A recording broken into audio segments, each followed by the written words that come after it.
Hello दोस्तों, कैसे हो आप लोग। दयानंद ऑनलाइन क्लासेज में आपका एक बार फिर से स्वागत है। कल और परसों हम पिछले 3 लेक्चर में हम विद्युत क्षेत्र हमने स्टार्ट किया था। उसके 2 टॉपिक अपने कंप्लीट हो गए थे, विद्युत आवेश और कूलाम का नियम जो था। कूलाम का नियम अपने विद्युत बल बता रहा था। कल के लेक्चर में अपने पूरा का पूरा उस जो विद्युत बल है उसके बारे में हमने पढ़ लिया था। कुछ परेशानी भी आई होगी आपको, अध्यारोपण के सिद्धांत वगैरह में, वो थोड़े से कॉम्प्लिकेटेड हैं। तो आज हम न्यूमेरिकल्स करेंगे, उनके जो सोल्व्ड एग्जाम्पल हैं एनसीईआरटी के। अनसोल्व्ड के लिए अलग से एक और क्लास ले लेंगे, इसके लिए अभी तक सोल्व्ड के लिए ही करते हैं। तो सोल्व्ड एग्जाम्पल में एक एग्जाम्पल अपने हो गया था 1.1 जो था वो विद्युत आवेश के जस्ट लास्ट में मैंने करवा दिया था। अब हम 1.2 से करना स्टार्ट करेंगे। तो अपना 1.2 है, मैं क्वेश्चन पढ़ दूंगा, आप आरबीएससी की बुक डाउनलोड कर लेना, जो अपनी दयानंद की जो साइट है उस पर जाके या आरबीएससी की साइट पे जहाँ भी आपको मिले उससे क्वेश्चन नंबर देख लेना, क्योंकि ये पॉसिबल नहीं है कि मैं सारे क्वेश्चन लिखूं और फिर आप लोग देखोगे फिर सॉल्व करोगे, तो टाइम बहुत उसमें कंज्यूम हो जाएगा। तो अब करते हैं स्टार्ट। 1.2 अपना क्या है, 1.1 हो गया था। 1.2 क्या बोलता है, किसी वस्तु को इतना आवेशित किया जाता है कि उसके द्रव्यमान में 9.1 नैनोग्राम की वृद्धि हो जाती है। ठीक है, ये क्या बोल रहा है कि किसी वस्तु को आवेशित किया है तो उसके द्रव्यमान में वृद्धि हो गई 9.1 नैनोग्राम की।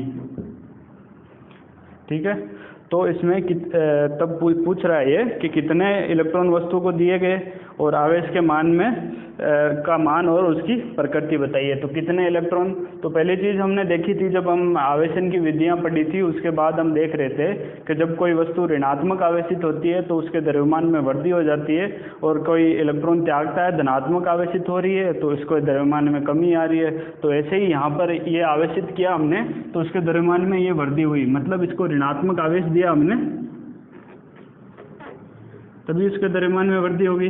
ऋणात्मक आवेश देने पे तो इसके द्रव्यमान में ये वृद्धि होगी। तो अब ये पूछ रहा है कि कितने इलेक्ट्रॉन वस्तु को दिए। अब कैसे निकालेंगे, तो अपने को एक चीज़ पता है कि इलेक्ट्रॉन का द्रव्यमान कितना होता है, 9.1 इंटू 10⁻³ kg, और यहाँ पर जो ये नैनोग्राम में दिया हुआ है। तो सबसे पहली चीज़ अपने को यही ध्यान रखनी पड़ती है ऐसे क्वेश्चन सॉल्व करने पर, एमकेएस पद्धति हमें काम में लेनी पड़ती है। एमकेएस में क्या है, ये जो नैनोग्राम है इसको किलोग्राम में बदलना पड़ेगा। तो 9.1 नैनो में कितना होता है, 10⁻⁹ इंटू ग्राम हो गया, ये ग्राम में वापस कितना किलोग्राम में कैसे होगा, 9.1 इंटू 10⁻⁹ इंटू 10⁻³ ये किलोग्राम में हो गया।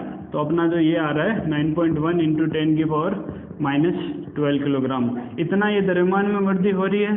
एक इलेक्ट्रॉन का द्रव्यमान ये है, मतलब क्या देख रहे हैं कि इसमें से कुछ n, मान लो कि n इलेक्ट्रॉन दिए, ठीक है, तो n इलेक्ट्रॉन हमने दिए तो इतना द्रव्यमान बढ़ जाएगा इसका। समझ में आ रहा होगा, यही बोल रहा है कि आवेशित कर रहे हैं तो उसके द्रव्यमान में वृद्धि हो रही है। आवेशित करने पर द्रव्यमान में वृद्धि तभी होगी जब 5, 6, मान लो 7, 8 जितने भी इलेक्ट्रॉन दिए, कुछ इलेक्ट्रॉन दिए जिससे उसका द्रव्यमान है वो बढ़ रहा है। तो यहाँ पर हमने क्या किया कि जैसे एक इलेक्ट्रॉन का द्रव्यमान इतना है तो हमने मान लिया कि जो द्रव्यमान में जो वृद्धि हुई वो n इलेक्ट्रॉन देने पे हुई। ठीक है, तो कितने इलेक्ट्रॉन दिए वो कैसे निकालेंगे, n बराबर ΔM/me। तो ये किसके इक्वल आ जाएगा, ΔM अपना ये रहा 9.1 इंटू 10⁻⁻12 kg, और जो me है एक इलेक्ट्रॉन का द्रव्यमान वो कितना है 9.1 इंटू 10⁻⁻31 kg। तो ये कितना हो जाएगा, 9.1 से 9.1 गया और ऊपर जाके 10⁻19 इलेक्ट्रॉन। तो ये इलेक्ट्रॉन नंबर है, ठीक है, ये मास चार्ज मत समझ लेना। तो ये बोल रहा है कि कितने इलेक्ट्रॉन हमने दिए तो ये आवेशित हो रहा है। तो मतलब हमने 10⁻19 इलेक्ट्रॉन हम देंगे तब इसके द्रव्यमान में इतनी वृद्धि हो जाएगी। अब सेकंड क्या है इसका सेकंड बोल रहा है कि आवेश का मान व प्रकृति बताओ। प्रकृति तो हमें पता लग गई कि क्या होगी प्रकृति, क्योंकि आवेशित हो रहा है, द्रव्यमान में वृद्धि हो रही है, मतलब हमें ऋणात्मक आवेश दिया, मतलब इलेक्ट्रॉन हम जोड़ रहे हैं। ठीक है, तो यही हुआ कि दूसरा क्वेश्चन इसका हो गया। प्रकृति तो अपने हो गई कि ये ऋणात्मक आवेश हो गया। ठीक है, अब ये पूछ रहा है आवेश का मान, तो अब फिर से आवेश का मान हम कैसे निकालते हैं? क्वांटाइजेशन पढ़ा था, क्वांटीकरण, जो अपने आवेश की प्रकृति पढ़ रहे थे उस टाइम एक फॉर्मूला देखा था हमने, Q बराबर NE के नाम से, ठीक है। तो ये बोल रहा था number of electron into electron का चार्ज है ये, मतलब कितने इलेक्ट्रॉन है, और एक इलेक्ट्रॉन का चार्ज ये फिक्स होता है 1.6 इंटू 10⁻⁻19 कूलम। तो ये आ जाता है टोटल चार्ज। तो अपने को पता है कितने इलेक्ट्रॉन है, 10⁻19, तो ये इससे गुणा हो जाएगा, Q बराबर NE मतलब 10⁻19 इंटू 1.6 इंटू 10⁻⁻19 कूलम। तो कितना आ जाएगा? 1.6 कूलम टोटल आवेश। तो ये अपने जो है 1.2 कंप्लीट हो गया। 1.2 कंप्लीट क्या बोल रहा था कि हम आवेशित कर रहे हैं, इसके द्रव्यमान में वृद्धि हो रही है। द्रव्यमान में वृद्धि तभी होगी जब उसको ऋणात्मक आवेश या इलेक्ट्रॉन हम जोड़ेंगे, क्योंकि एक इलेक्ट्रॉन का आवेश इतना होता है, तो अगर हम 5 6 मान लो 2 जोड़े तो इसका डबल हो जाएगा, इतना आवेश इतना मास बढ़ गया। अगर 3 जोड़े तो इसका ट्रिपल हो जाएगा, 4 जोड़े इसका 4 गुना हो जाएगा। ऐसे ही इसके जो 10⁻19 गुना है वो इसके बराबर है, ठीक है। तो ये हो गया अपना 1.2।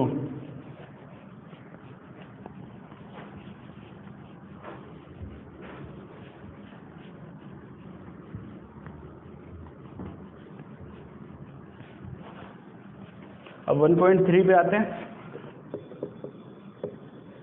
1.3 क्या बोलता है कि एक कप कोई जल है, 250 ग्राम का जल में कप में रख रखा है 250 ग्राम का मास, ठीक है। ये हम पहले दिया हुआ क्वेश्चन करने की स्टैंडर्ड प्रोसीजर जो होती है वो यही होती है कि पहले जो दिया हुआ होता है वो सारा लिख लो, उसके बाद में उसमें जो पॉसिबल फार्मूलाज है वो अप्लाई करो। अब ये बोल रहा है कि एक कप जल 250 ग्राम में कितने मात्रा में धन तथा ऋणावेश होते हैं, ठीक है।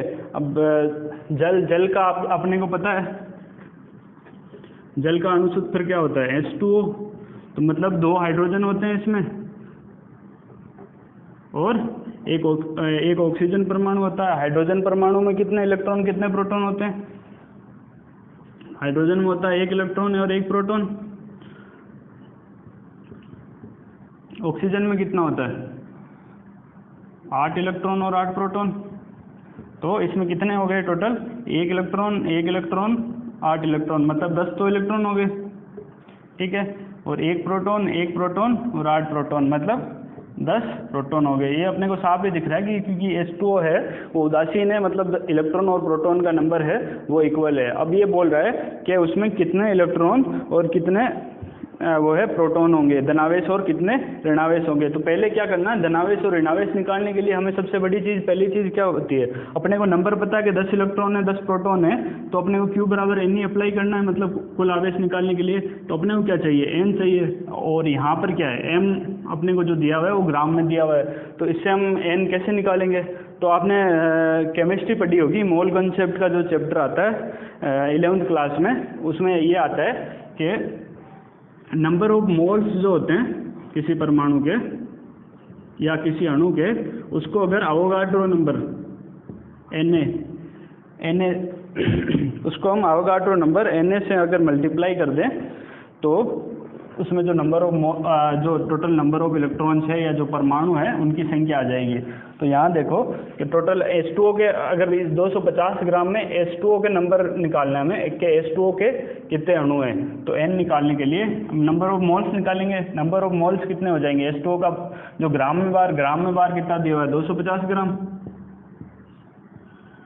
बटा अणुभार कितना हो जाएगा?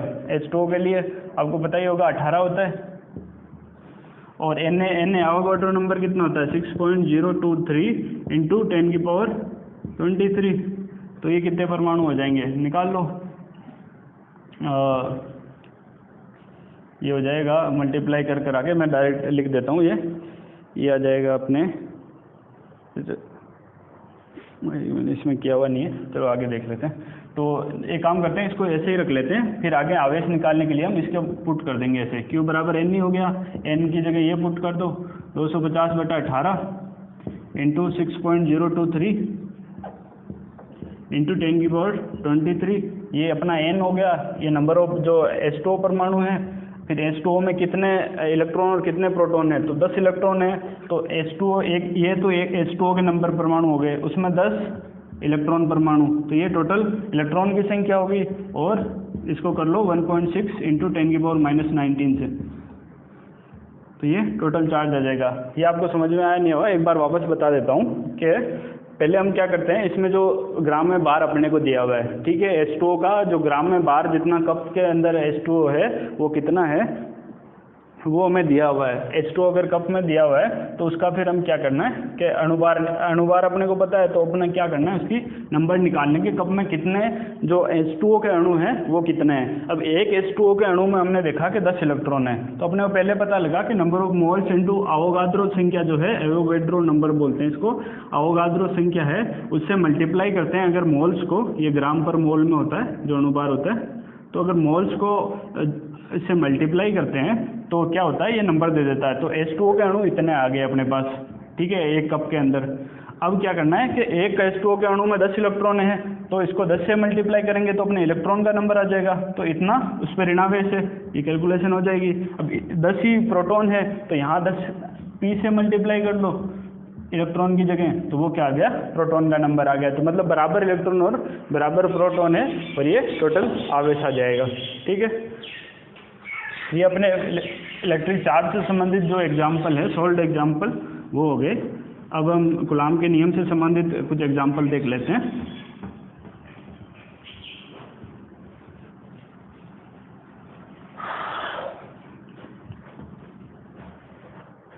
तो कूलाम के नियम का एग्जाम्पल अपने आ गया, एग्जाम्पल नंबर 1.4।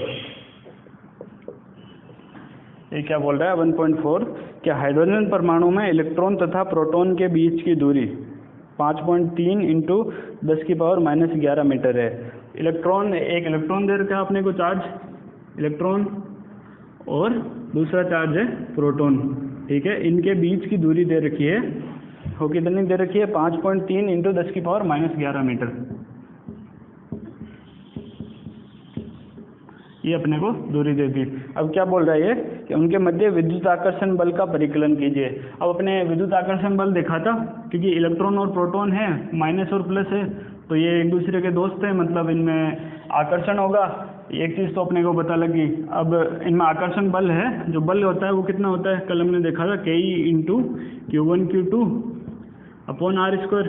तो अब Q1 मतलब इलेक्ट्रॉन पर कितना चार्ज है, Q2 मतलब प्रोटॉन पे कितना चार्ज है, दोनों पे इक्वल चार्ज होता है, बस उनमें जो है एक ये नेगेटिव चार्ज होता है, ये पॉजिटिव होता है। तो हम Ke का मान लिख देते हैं 9 × 10⁻9 न्यूटन मीटर स्क्वायर पर कूलाम स्क्वायर इंटू Q1 कितना होता है 1.6 इंटू 10⁻⁻19। हम प्लस माइनस साइन कंसिडर नहीं करेंगे, क्योंकि जब बल है विद्युत बल, अगर हम साइन कंसीडर करके जो इनके प्लस और माइनस लेके चलते हैं, तो अगर विद्युत बल नेगेटिव आता है तो वो आकर्षण बल होता है, अगर विद्युत बल पॉजिटिव आता है तो वो प्रतिकर्षण बल होता है। यहाँ पर देखो, यहाँ ये नेगेटिव है, ये पॉजिटिव है, ये नेगेटिव और पॉजिटिव गुना होके ये नेगेटिव हो जाएंगे, तो मतलब ये क्या हो रहा है, आकर्षण बल है। तो हम एक बार साइन कंसिडर करके नहीं चल रहे हैं, सीधा ही हम वैल्यूज पुट कर रहे हैं, ठीक है। इनके बीच की दूरी का वर्ग 5.3 इंटू 10⁻⁻11 मीटर का होल स्क्वायर। अब इसको सोल्व करेंगे तो ये विद्युत आकर्षण बल आ जाएगा, जिसकी वैल्यू आती है 8.2 इंटू 10⁻⁻8 न्यूटन यहाँ पे। अब ये आगे इसी क्वेश्चन में ये बोल रहा है कि इसको है वो गुरुत्वाकर्षण बल से इसकी तुलना करो। अब ये तो अपना आया जो विद्युत आकर्षण बल आया। अब गुरुत्वाकर्षण बल कैसे निकालेंगे, गुरुत्वाकर्षण बल अपने को पता है F बराबर G लिख दो, इसको इलेक्ट्रिक फोर्स है E लिख दो, तो Fg कितना हो जाएगा, G m1 m2 upon R²। तो अपना को मास कंसीडर करना है, तो अपने मास, पहले इलेक्ट्रॉन के लिए मास कितना होगा 9.1 इंटू 10⁻31 kg। इसके लिए कितना हो रहा है 1.673 इंटू 10⁻27 kg। और G की वैल्यू अपने को गिवन है, देख लीजिए कितनी है 6.67 इंटू 10⁻11 न्यूटन मीटर स्क्वायर पर kg स्क्वायर। दूरी यही रखनी है, 5.3 इंटू 10⁻11। तो अगर ये वैल्यू पुट करेंगे हम यहाँ पे, जैसे कर दो 6.67 into 10⁻11 into 9.1 into 10⁻31 into 1.673 into 10⁻27 बटा 5.3 इंटू 10⁻11 का स्क्वायर। तो इसको हम जब सॉल्व करेंगे तो इसकी वैल्यू आती है अपने 3.6 इंटू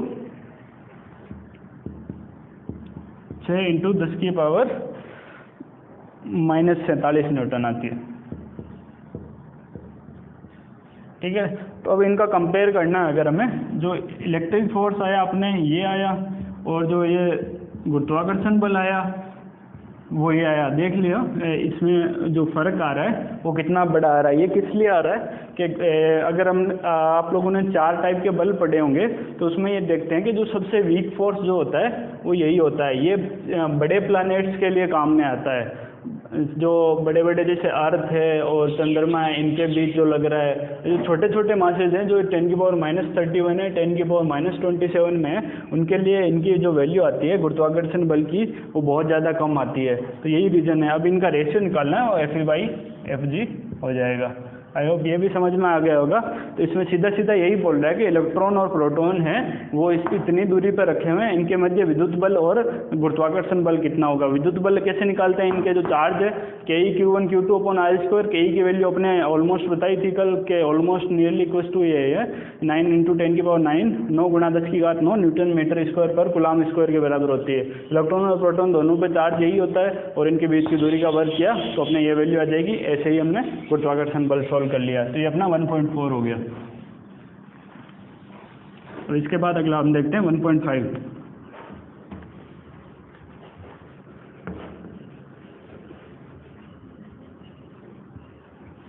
1.5 क्या बोल रहा है कि समान आवेश वाले दो धनायन परस्पर, दो धनायन है Q1 और Q2, उन पे समान आवेश है। Q1 बराबर Q2, ये पॉजिटिव आवेश है, धनायन समान आवेश है। ठीक है, ये भी समान है, जिसको मान लिया Q मान लिया कि दोनों का आवेश Q है और दोनों धनावेशित है। अब क्या बोल रहा है आगे कि समान आवेश वाले दो धनायन परस्पर 3.7 गुणा 10⁻9 न्यूटन बल से प्रतिकर्षित करते हैं। तो ये क्या कर रहे हैं, इन दोनों के बीच इनको कुछ दूरी पे रखा। ठीक है, तो ये बोल रहा है कि इनमें जो विद्युत बल जो उत्पन्न हो रहा है, क्योंकि दोनों समान आवेश है, प्लस प्लस है, तो ये प्रतिकर्षण बल है वो कितना आ रहा है 3.7 इंटू 10⁻9 न्यूटन। 3.7 into 10⁻9 Newton. ठीक है, अब क्या बोल रहा है आगे, इनके मध्य की दूरी 5 एंगस्ट्रॉम में। 5 एंगस्ट्रॉम में, एंगस्ट्रॉम आपको पता होगा क्या होता है, ये भी बता दूंगा अभी। इनके मध्य की दूरी ये है, तो प्रत्येक आयन में उदासीन अवस्था की तुलना में कितने इलेक्ट्रॉन कम है, ये कैसे निकालेंगे। तो अब देखो इनके बीच की दूरी है वो R अपने को पता है, 5 इंटू एंगस्ट्रॉम को मीटर में चेंज करेंगे तो 10⁻−10 मीटर हो जाएगा। तो ये एंगस्ट्रॉम बोलते हैं इसको एक्चुअली, एंगस्ट्रॉम या एंगस्ट्रॉम, हिंदी में हम एंगस्ट्रॉम बना देते हैं इसको। तो एंगस्ट्रॉम जो है इसके जो इनके जो धनावेशित जो आवेश है इनके मध्य की दूरी है 5 एंगस्ट्रॉम है, इन दोनों पे आवेश समान है, इन दोनों के बीच बल ये है। तो हम सबसे पहली चीज़ क्या करते हैं, ये Q निकालते हैं। ठीक है, ये अननोन है अपने पास, तो FE अपना क्या हो गया KE/Q1 Q2 दोनों समान ही है, Q/r²। तो Q कितना हो जाएगा, Q² बराबर हो जाएगा FE/r² बटा KE। ठीक है, तो Q कितना हो जाएगा, √ लग जाएगा। हमें बोल रहा है धनावेशित है, लेकिन हम क्या करते हैं √ लगाते हैं तो प्लस माइनस लेते हैं, तो आवेश तो धनावेशित है तो प्लस ही लेंगे। तो FE/r² बटा KE, ये अपने आ गया इस पे आवेश। अब इसका वैल्यू पुट कर दो ये कि 3.7 इंटू 10⁻9 इंटू 5 इंटू 10⁻−10 का स्क्वायर अपॉन KE अपने को पता है 9 इंटू 10⁻9। तो ये इस पे जो है वो आवेश आएगा। मैं सीधे डायरेक्ट वैल्यू लिख देता हूँ। ये जो वैल्यू आ रही है इस पे वो आ रही है 3.2 इंटू 10⁻−19 कूलम। 3.2 इंटू 10⁻⁻19 कूलम, ये इस पर वैल्यू आ रही है। अब ये इस क्वेश्चन में पूछा क्या है, ये तो इन आवेशों का मान हुआ है। अब ये पूछ कर है कि प्रत्येक आयन में उदासीन अवस्था की तुलना में कितने इलेक्ट्रॉन कम है। अब इलेक्ट्रॉन कम है मतलब धनावेशित कब आता है, आपने वो पहले भी हम पढ़ रहे थे तब देखा था कि कोई इलेक्ट्रॉन त्यागता है, जितने इलेक्ट्रॉन त्यागे उतना ही इस पर धनावेश आ जाएगा। कोई वस्तु ने मान लो 2 इलेक्ट्रॉन 3 इलेक्ट्रॉन त्यागे तो 2 इलेक्ट्रॉन के चार्ज के बराबर इस पर धनावेश आ जाएगा। तो यहाँ पर क्या हो रहा है, ये इतना आवेश आ रहा है वो इलेक्ट्रॉन त्यागने की वजह से आ रहा है। तो हम क्या करें, नंबर ऑफ इलेक्ट्रॉन ज्ञात कर लो, कितने इलेक्ट्रॉन त्यागे, Q बराबर N ही फिर से, तो N बराबर क्या हो जाएगा Q/E।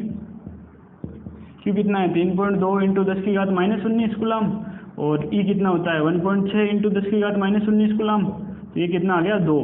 तो इसने क्या किया कि 2 इलेक्ट्रॉन है वो कम है, धनावेशित है मतलब 2 इलेक्ट्रॉन ये उदासीन अवस्था से कम है, तभी इस पर धनावेश आया। ठीक है, तो ये हो गया 1.5 अपना। 1.6 क्या बोल रहा है, ये समझ में आ गया होगा कि हम अपने को समान 2 आवेश दे रखे हैं, उनके बीच का बल दे दिया और उनके बीच की दूरी दे दी, तो सीधा सीधा फॉर्मूला में वैल्यू पुट करनी है। थोड़ी कैलकुलेशन थोड़ी सी डिफिकल्ट होती है, बाकी इसमें ज़्यादा कुछ होता नहीं है, सीधे फॉर्मूला पुट कर दो और हो जाएगा। अब अपना हो गया 1.6। 1.6 क्या है कि निर्वात में रखे 2 बिंदुवत आवेशों के मध्य कोई 2 आवेश हैं निर्वात में रखे हुए हैं, तो उनके बीच में जो बल लग रहा है वो लग रहा है अपने 18 न्यूटन। ठीक है, अब क्या किया कि 1 mm मोटाई तथा 6 परावैद्युतांक की एक कांच की पट्टिका इन आवेशों के मध्य रख दी जाए तो बल का मान ज्ञात करो। अब ये बोल रहा है कि ये जो इनके बीच की दूरी है 1 mm मोटाई की है, उस पर क्या कर दिया हमने, जो परावैद्युतांक εr देखा था वो कितने हैं, इसका कांच के लिए 6 है, ये अपने इन आवेशों के मध्य रख दी। मतलब क्या है कि ये 2 आवेश रखे हुए हैं, पहले निर्वात में थे तब इनके बीच में ये बल लग रहा था, अब इनके बीच में क्या हुआ, कांच का टुकड़ा रख दिया जिसका परावैद्युतांक 6 होता है और 1 mm मोटाई, मतलब इनके बीच की दूरी कितनी है 1 mm है, 1 mm है, तो एक R1 अपने 1 mm दूरी के लिए इस पर रख दिया। ठीक है, अब क्या किया, ये कांच का टुकड़ा रखा 6 परावैद्युतांक वाला, तो इसमें क्या होगा, बल चेंज हो जाएगा। जो निर्वात के लिए बल अपने देखा था वो कितना था 1/4πε0 Q1 Q2 अपॉन R², और जो माध्यम के लिए वो कितना हो जाएगा, अगर बीच में माध्यम भरा हुआ हो तो 4πε0, कल ही बढ़ाता है हमने Q1 Q2 अपॉन R²। तो ये अपने माध्यम के लिए है और ये निर्वात के लिए। अब ये क्या कर रहा है, सिर्फ जो ये अपनी लंबाई है ये कांस्टेंट रख रहा है, ये 1 mm ही है दोनों बार ही। जो कांच का टुकड़ा अगर हम रख रहे हैं तो 1 mm का ही रख रहे हैं, तो ये अगर इन दोनों को डिवाइड करें आपस में तो ये क्या कर गया, इससे कट गया, आवेश भी समान है, ये भी कट गया। ठीक है, तो ये क्या है 1/4πε0 भी कट जाएगा, तो ये अपने क्या बचा F0/Fm है। अगर ये डिवाइड करोगे तो ये तो सेम है, तो ये गया मान लो, और फिर 4π से 4π काट दिया तो ऊपर क्या बचा 1/ε0 अपॉन 1/ε0 εr। तो F0/Fm कितना आ गया, ये भी कट गया, तो अपने आता है εr आता है। ये बार अभी एक काम करना, आप कैलकुलेशन करके वापस देख लेना तो आपको ये पता लगेगा कि जो εr ये जो इसको डिवाइड करते हैं तो ये εr के इक्वल आता है। क्योंकि हमने देखा भी था कि अगर शॉर्ट में इसको करना है इतना सब ना करके, कि अगर बाकी जब चीज़ें हैं वो चेंज नहीं हो रही, सिर्फ परावैद्युत पदार्थ अपने को चेंज कर रहे हैं, तो अपने देखा था कि F है वो प्रोपोर्शनल किसके है 1/εr के। तो इसको हम शॉर्ट में अगर जैसे कॉम्पिटिटिव एग्जाम में कर रहे हैं तो इसको हम ऐसे कर देते हैं कि अगर किसी के इन्वर्सली प्रोपोर्शनल हो कोई तो इसको ऐसे लिख देते हैं F1/F2 बराबर εr2/εr1। क्योंकि ये नीचे वाला है इन्वर्सली प्रोपोर्शनल है, मतलब εr2 बढ़ेगा तब F1 बढ़ेगा, ये दोनों एक दूसरे के इन्वर्सली प्रोपोर्शनल है। ठीक है, तो ये ऐसा ही सीन है। तो यहाँ पर देखो ये F0/Fm है वो εr के इक्वल क्यों आया, क्योंकि बाद का तो εr है, पहले अपने को निर्वात लेके चल रहे हैं। ठीक है, तो ये जैसे माध्यम के लिए कितना होता है एप्सिलॉन अपॉन एप्सिलॉन नोट, तो ये हो गया epsilon naught epsilon r upon epsilon naught, ये कट जाएगा तो एप्सिलॉन आर ही बचेगा। तो यहाँ पर जो अपना आ रहा है F naught by F M आ रहा है एप्सिलॉन आर के इक्वल आ रहा है। अपने को एफ नोट दे रखा 18 न्यूटन बटा एफ एम माध्यम के लिए बल बराबर है प्रावैधितांक 6 के इक्वल। तो एफ एम कितना आ गया 18 बटा 6 यानी कि 3 न्यूटन। ठीक है, तो ये अपना आंसर आ गया 3 न्यूटन। अब इसको ऐसे कैसे करेंगे एक बार ये भी देख लो कि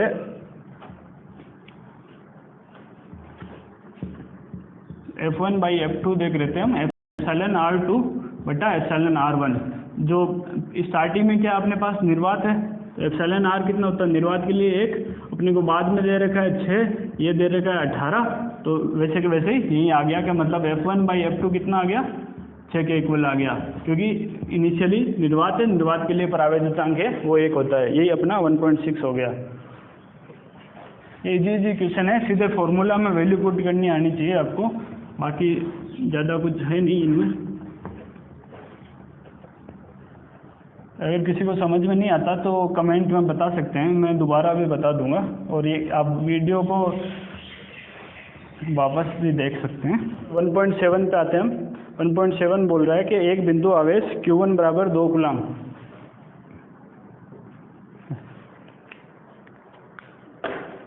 Q1 बराबर 2 कूलाम, ठीक है, वो कहाँ रखा हुआ है 2 मीटर और 1 मीटर, और एक दूसरा आवेश Q2 वो -5 कूलाम वो रखा हुआ है -2 मीटर और 4 मीटर पे। तो अब इसको क्या सॉल्व करने के लिए हमें सदिश फॉर्म में निकालना पड़ेगा कि इसको बताना है कि हमें कि Q1 है वो Q2 पे कितना बल लगा रहा है। तो एक बार इनको निर्देशांक को हम लिख देते हैं कि जैसे ये 2 मीटर और 1 मीटर ये कहाँ हो जाएगा, ये एक्स एक्सिस वाला होता है, ये वाई एक्सिस का होता है। तो ये मान लो कि 1 2 इधर है, 1 2 इधर है, तो ये 2 मीटर और ये 1 मीटर, यहाँ पर Q1 हो गया, और ये -2 मीटर और 4 मीटर,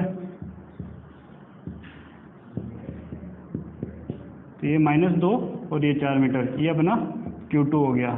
ठीक है, ये यहाँ पे आवेश हो गए। इनको सदिश फॉर्म में कैसे लिखते हैं, इसको लिखना हो तो 2i कैप प्लस जे कैप, इसको लिखते हैं -2i cap plus 4j cap, ये हो गया। ठीक है, तो अब क्या करना है, ये Q1 है, Q2 पे कितना बल लगा रहा है उसको हमें बताना है। तो अब कैसे निकालेंगे, तो वेक्टर फॉर्म जो विद्युत बल की है वो होती है KE Q1 Q2 upon R vector का क्यूब इंटू R वेक्टर। ये अपने पिछले वीडियो में सॉल्व किया था, ये कैसे आता है वो देख लिया था। R वेक्टर क्या होता है, हमने 2 आवेशों के बीच की दूरी। तो अब देखो हम जो वो निकाल लेते कि जैसे ये सदिश फॉर्म का जो फॉर्मूला होता है R1 वेक्टर और R2 वेक्टर ये हो, तो इनके बीच की दूरी कितनी होगी, R2 vector minus R1 vector. Q2 पे बल निकालना है अपने को Q1 की वजह से, तो दूरी कितनी होगी, इसकी जो है ये R वेक्टर, इसके लिए Q2 के लिए R वेक्टर कितना हो गया, ये R2 वेक्टर ये हो गया, और Q1 के लिए जो R1 वेक्टर है वो ये हो गया 2i कैप प्लस जे कैप। तो ये हम निकाल सकते हैं R21 वेक्टर कितना हो जाएगा, क्या R2 vector minus R1 vector. तो R2 वेक्टर अपना कितना है -2i cap plus 4j cap, और जो R1 वेक्टर है वो कितना हो जाएगा -2i कैप प्लस जे कैप। तो ये कितना आ रहा है -4i cap plus 3j cap. ये अपना R21 वेक्टर आ गया, ये R21 वेक्टर आ गया और ये R21 वेक्टर। अब इनके बीच में हमें बल निकालना है, तो कैसे निकालेंगे, F वेक्टर बराबर KE अपने को पता है 9 इंटू 10⁻9 न्यूटन मीटर स्क्वायर पर कूलाम स्क्वायर, और Q1 अपना 2 कूलाम, Q2 अपना -5 कूलाम बटा, और जो ये R21 वेक्टर का मोड निकालना हमें, इसका मोड कितना होगा, जो हम परिमाण जो निकालते हैं वो √ x वाले का स्क्वायर प्लस y वाले का स्क्वायर। तो ये कितना हो जाएगा √16 + 9 बराबर ये 5 आ जाएगा, √25, ये 5 आ गया। तो ये परिमाण का क्यूब, 5 का cube into r vector, r vector अपना है जो R21 वेक्टर है -4i प्लस 3j। तो इसको जब हम सोल्व करेंगे तो ये आ जाएगा 9 इंटू 10⁻9 इंटू ये हो गया -10, 10, 9। डायरेक्ट आंसर ही लिख देता हूँ। डायरेक्ट आंसर है इसके, जब सोल्व करेंगे ये अपना आ रहा है 90 इंटू 10⁻−3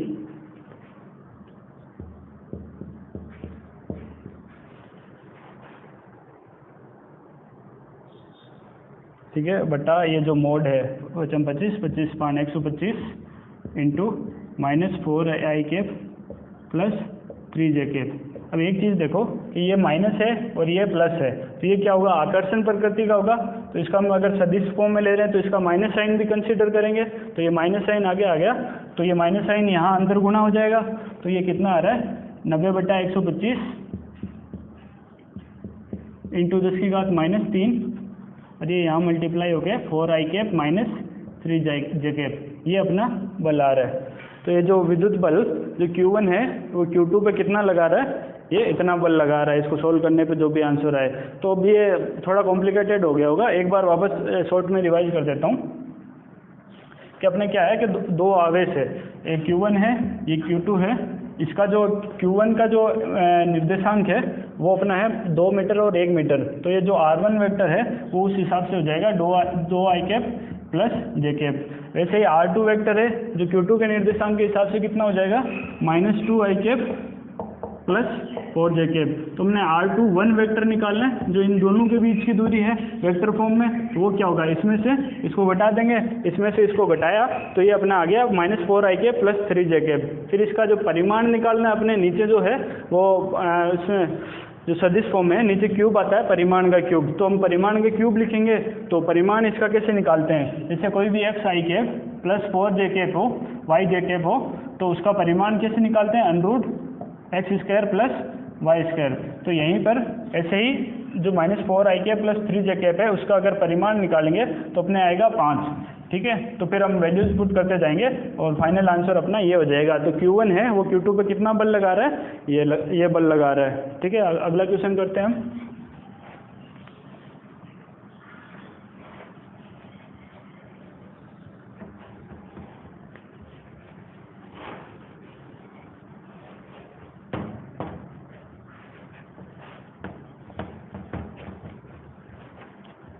अगला क्वेश्चन क्या बोल रहा है 1.8 अपना कि दो छोटे बिंदुवत गोले प्रत्येक का द्रव्यमान 200 ग्राम है।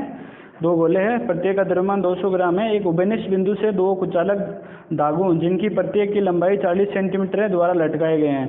ठीक है, दोनों गोले समान आवेशित हैं। समय अवस्था में इनके बीच की दूरी 4 सेंटीमीटर पाई जाती है। प्रत्येक गोले पर आवेश ज्ञात करो। क्या कर दिया कि दो गोले लिए, अपने बिंदुवत गोले लिए। ठीक है, इन दोनों को उभयनिष्ठ बिंदु से लटका दिया। अब इसको भी डोरी से लटकाया है, इसको भी डोरी से लटकाया। उभयनिष्ठ बिंदु से जैसे लटकाएंगे इन पे आवेश क्या समान है, तो एक दूसरे को प्रतिकर्षित कर रहे हैं। एफ वेक्टर और एफ वेक्टर मान लिया कि ये साम्यावस्था में आ गए। अब साम्यावस्था में इनके बीच की दूरी कितनी बता रहा है, डी बता रहा है। ये एल लंबाई के अपने हो गए। तो आगे क्या पूछ रहा है इसमें कि जो ये इनके प्रत्येक की एल की लंबाई जो है, ये एल है वो अपना 40 सेंटीमीटर है, 40 सेंटीमीटर। और इसमें क्या है, जो ये गोले का द्रव्यमान है, जो ये गोले हैं इनके द्रव्यमान है m बराबर 200 ग्राम। ठीक है, और क्या देगा, इनके साम्यावस्था में जो ये डी है दोनों के बीच की दूरी वो कितनी आ गई, वो है 4 सेंटीमीटर। ये अपने को दिया है कि एक बार वापस समझा देता हूँ कि दो जो गोले हैं उनको धागे से एक उभयनिष्ठ बिंदु से लटका दिया। अब मान लो कि पहले जब लटकाया तो ये दोनों उभयनिष्ठ बिंदु से ऐसे लटके होंगे। फिर क्या हुआ, इन पे बोल रहा है कि समान द्रव्यमान और समान आवेश, आवेश अगर समान हो तो क्या हुआ, प्रतिकर्षित होंगे। ये प्रतिकर्षित हो गए, ये ऐसे आ गए मान लो।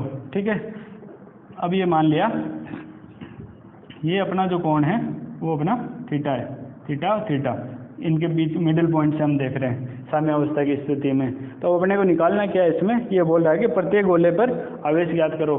तो आपने ये जो SHM है उसमें पढ़ा होगा, ये पेंडुलम मोशन है, उसके बारे में कैसे आता है कि जब धागे को जब धागे पे किसी मास को लटकाते हैं तो उस धागे की साइड में टी लगता है, इसका जो तनाव बल है। ठीक है, तो अगर यह थीटा कोण है तो ये कोण भी थीटा होगा, ये एल हटा देता हूँ मैं, ये कोण भी थीटा होगा। अगर ये थीटा कोण है, ऐसे पढ़ा होगा आपने, ये अगर थीटा कोण है तो ये भी थीटा ही होता है, तो ये थीटा होगा। तो जो टी के हम घटक कर लेंगे।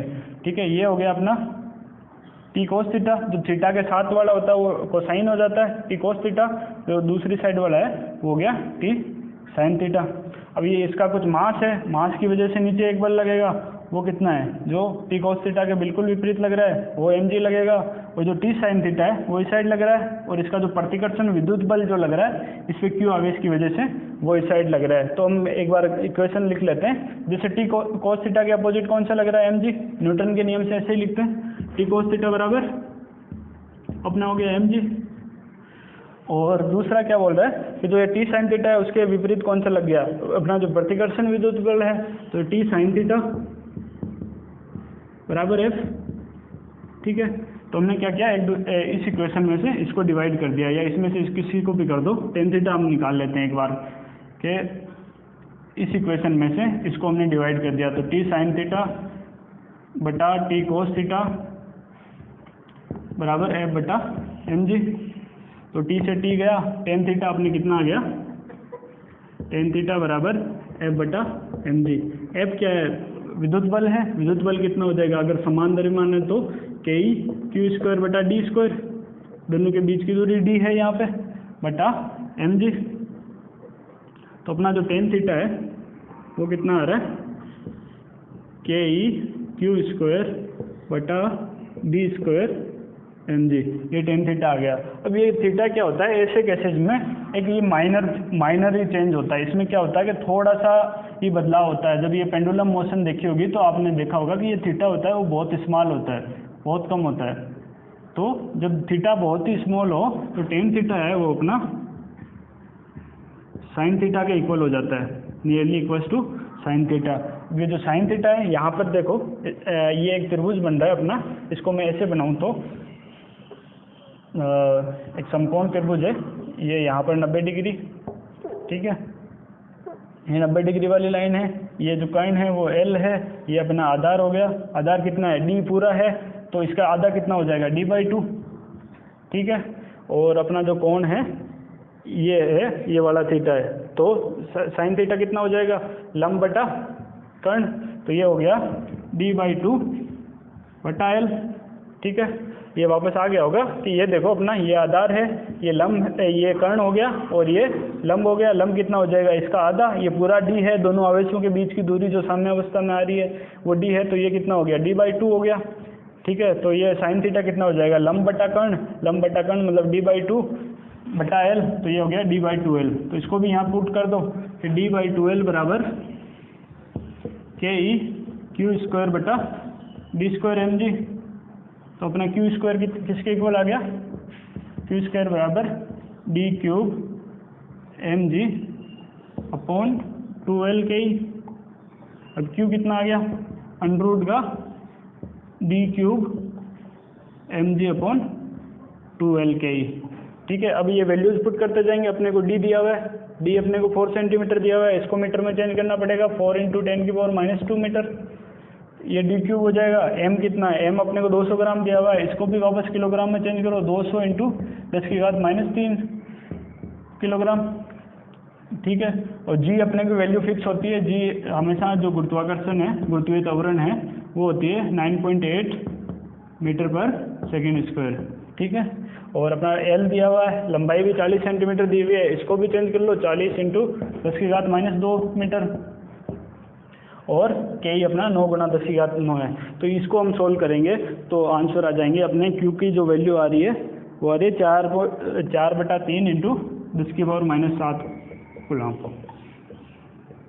तो ये कैसे है, एक बार वापस बता देता हूँ कि हमने क्या किया कि दो जो गोले थे, आवेशित गोले, समान आवेशित और समान द्रव्यमान के, उनको एक इसे लटका दिया ऊपर से, वर्टिकल हमने लटकाया है, दोनों को समान आवेश है तो एक दूसरे को प्रतिकर्षित करेंगे।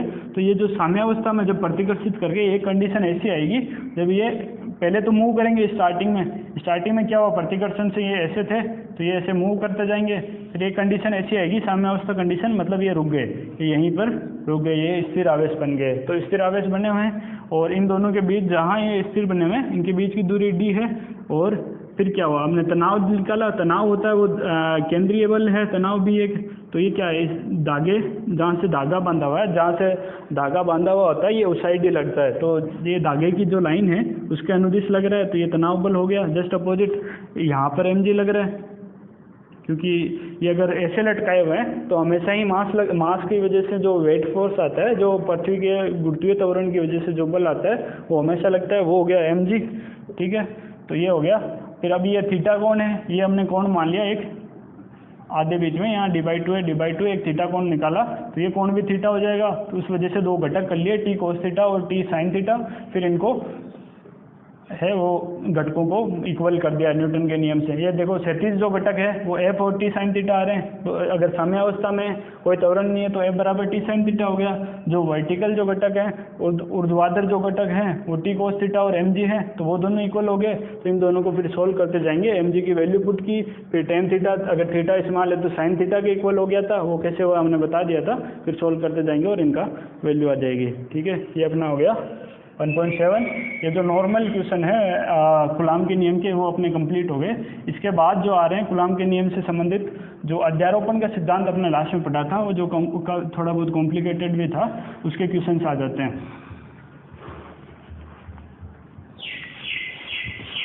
आगे वाले दो चार क्वेश्चन थोड़े बड़े होंगे।